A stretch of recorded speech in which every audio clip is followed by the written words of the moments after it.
All right, Carsplainers, we're gonna look at some day-to-day touch points here with the 2020 Toyota Highlander, and this is the Platinum trim, so fully loaded.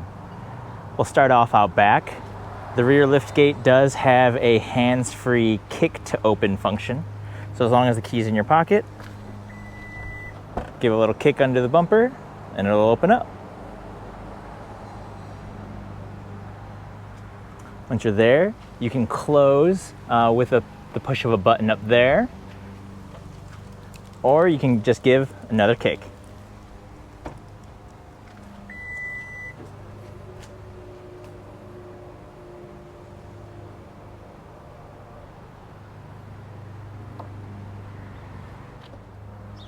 The third row in the Highlander is a manual controlled bench, but it's pretty easy.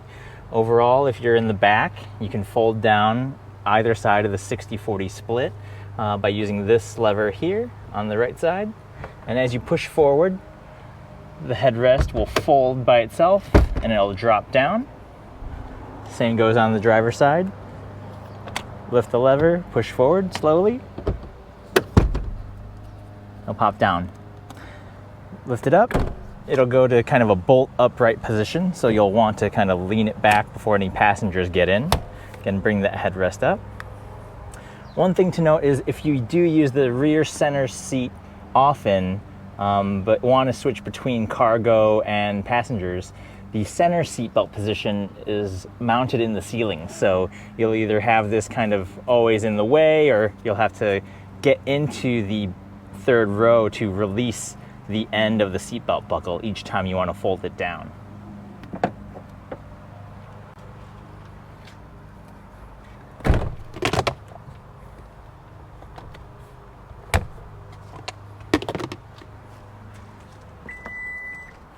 Jumping around here to the side, the second row seat has captain's chairs in the Platinum, and it's controlled by the levers that are down here on the side. The front lever kind of shows that it slides the seat forward and back. And this lever, although it looks like it would fold the seat down, it actually doesn't do anything. You need to do a two-handed motion where you lift this and you use the back lever at the same time. As you walk up to your 2020 Highlander, you can have smart key access, and that's where you would put your hand behind the handle to unlock, or use the ridges to lock the car. Note that these are only found on the front door handles. The rear door handles do not have that capability.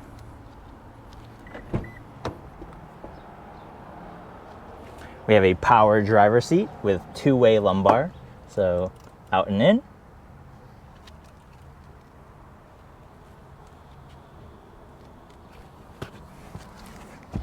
Push button start. So put your foot on the brake, push the button.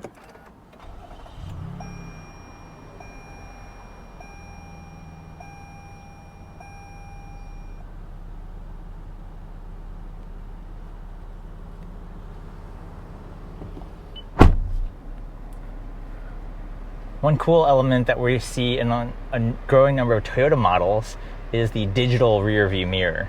So in vehicles like the Highlander that are 3 rows or long or high, imagine if there's a bunch of people or potentially a lot of cargo, there's not a lot that you can see in detail that's behind the vehicle from the camera itself.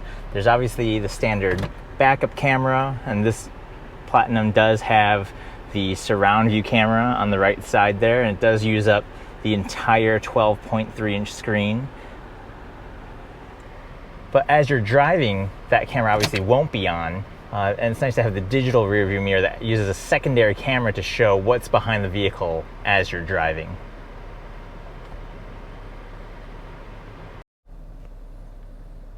All right, let's go over some of the controls that we have here in the 2020 Highlander. Here on the door, we have fairly standard controls for the memory seating system. So you have 2 positions that you have. So you can set up your mirrors and your seat, and all of that you need to do to set a memory position is hit set, and then hit the number that you want to set it with. Now we have the power mirror control. So you select whichever side of the vehicle you want and use the joystick to obviously position the mirror as you need it. We have the power door lock buttons, lock and unlock, and the child safety window switch. So it's nice that it has a light to indicate whether the system is activated or not activated. And it does still allow the driver to put the windows down even when the system is locked out, which I like. And they are all auto up and down, something that Toyota typically does. Here on the left, we have the odometer or trip meter. So as I cycle through that button, you'll see the trip meter kind of go through odometer, trip A, trip B. If you do a long hold, it'll reset. And then you can control the brightness of this 7-inch screen that we have. Below that, we have controls for the auto high beam control system. So if you turn this on, to activate the system, you still need to push the headlight control to the high beam position of when the headlights are on. We do have auto headlights, so you see the auto position there. You can turn off your daytime running lights if you want to, or manually turn the headlights on.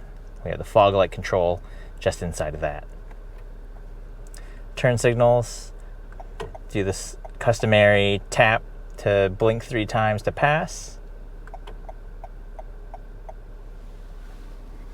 We have a view button, so this turns on manually. As you come into a parking spot, you may want to turn on the 360 panning view.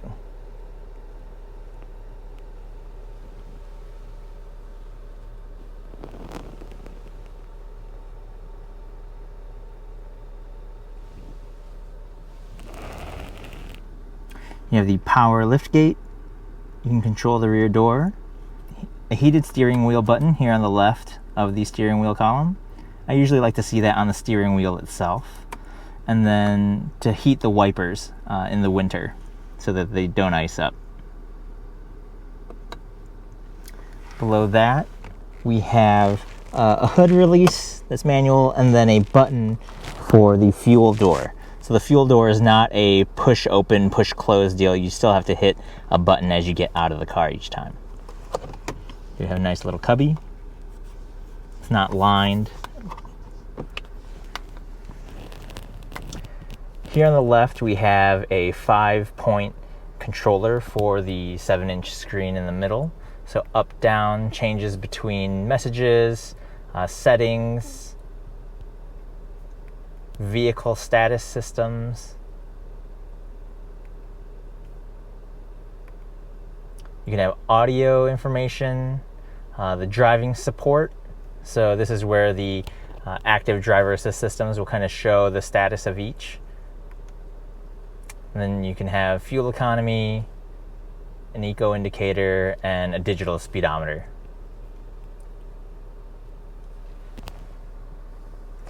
And as you go through those menus, you can select OK to dig into anything.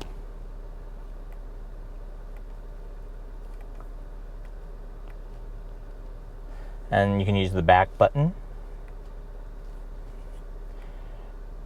There are detailed settings. And so it's nice that the screen kind of prompts you as to what is available. So you push OK to change, and you can kind of cycle through the sensitivity of each feature. Again, kind of prompts you that you can use that back button to go back to the menu structure. And so this is where you see a lot of the controls for blind spot monitor, the parking sensors, rear cross traffic assist.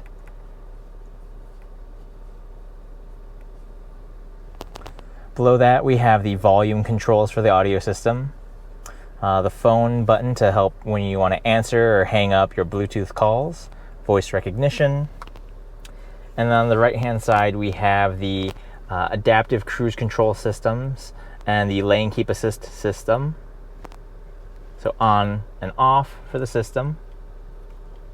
Set, obviously, increase speed, decrease, cancel. You can also hit the brake to cancel. And you can toggle on and off independently the lane trace assist with, whether you want active steering assist or not. This is the following distance control or gap control. And down below that we have more audio controls. So this is the mode of the radio, whether you're on FM, AM, or satellite, or streaming. That'll toggle between the modes, and you can forward or back on your tracks or presets. With Toyota, you can also turn the system on using mode, or you can turn the system off by holding down on mode. In the middle, we have nice knobs for volume and tune, buttons for ventilated seats and heated seats, cycle through what speed you want, temperature up and down for the front two passengers, and then fan speed, up, down, auto, front defog, rear defog, and heated mirrors controlled right there, and then some buttons for the 12.3-inch screen that we have here. So it's set up in a 2/3, 1/3 kind of configuration, and you can control, whether you want that to be on either side.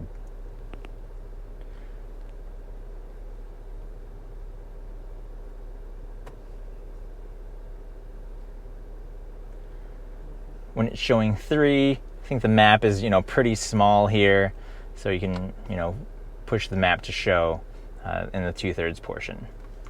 You have nice trays here. That was a Highlander trademark in the last generation, so they kept it here. We have the USB port for your phone connectivity here, 2 additional charging USB ports, and the cigarette lighter style or 12-volt system there. Coming down below, we have cup holders with nice tensioners to help keep your cup snug, as well as a rubber insert to make cleaning easy. Transmission selector, drive mode selector, so you can choose between sport, normal, or eco. And then we have a nod to the SUV-ness of the Highlander. You can choose a mud and sand terrain control mode, rock and dirt, push for normal. To the right, we have the electronic parking brake, so pull up to engage as it is right now. Disengage, you push. The hold mode as you are in traffic and you don't want to hold that brake pedal down. And then we have traction control off, a snow mode, a hill descent control, and then the idle stop, and then the idle stop cancellation button here. In the middle we have the wireless charging pad. It's hard that it's a fixed size, so when I put my phone in and I have a pretty minimal case around it, it doesn't fit snugly, and so you'd almost have to take it out of the case each time, and the wireless charge sometimes picks up and sometimes doesn't. And it's a pretty sizable unit, so it takes up a lot of space. There's still a good amount of storage here. It's a pretty deep center console. They have an added tray for so that things don't get too lost down there, but this does take up quite a bit of space in there. Up above we have the, again, digital rear view mirror that you can turn on and off. We have 3 home link buttons here, so programmable for your garage door.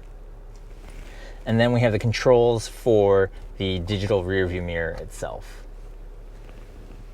Up above, we have a sunglass holder. That's not too common these days. And there is a conversation mirror if you want to keep an eye on the passengers in back. Then we have controls for the sunshade. This is a powered sunshade for the panoramic roof. And then for the roof itself, whether you want to open it, tilt it. Controls for the map lights. And if you want to have the interior lights on door mode in the middle, you can turn them off, or you can push all of them on. Pretty handy at night.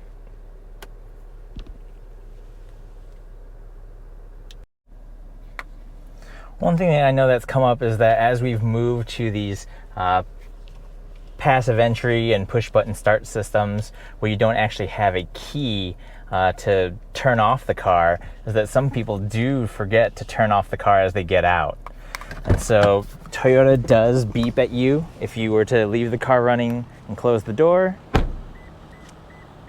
The car does alert you that it is still running. Again, the fuel door, not a push to open type. You have to push the button that's on that lower side of the dash on the driver's side there.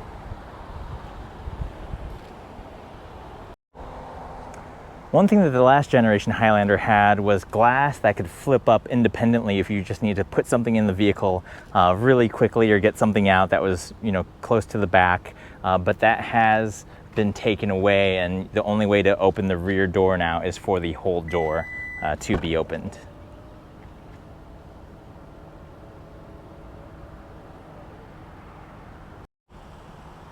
All right, so to fold down the second row seat, as you said, this is a two-handed affair.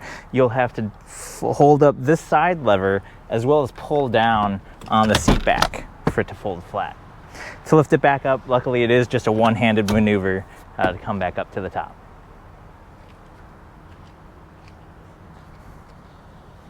So I'm about 6 feet tall, and if I wanted to sit behind myself, right now the second row seat is in its furthest back position, so there's plenty of leg room, would be very comfortable for longer rides. But again, as we saw, it would leave no room for the passenger in the third row. So using the front lever here, would be able to slide forward quite a bit before I would be uncomfortable.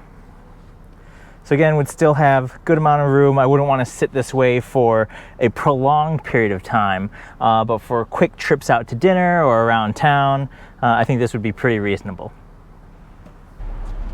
All right, so sitting behind myself, again, we'd be able to sit, pretty comfortably in this position here. It is scooted up quite a bit to give some room for the people in the back. So let's see how much room is in that third row.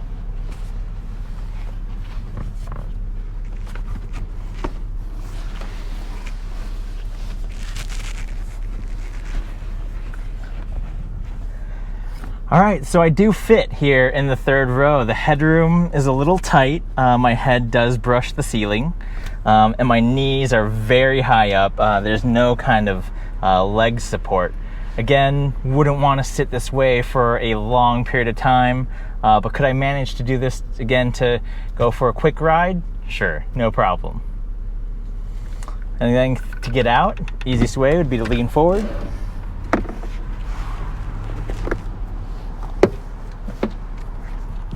And we're out. So let's try to do that if we know that, okay, on the driver or passenger side right now, the seat is in its furthest back position. So let's see if we can get to that viewing angle.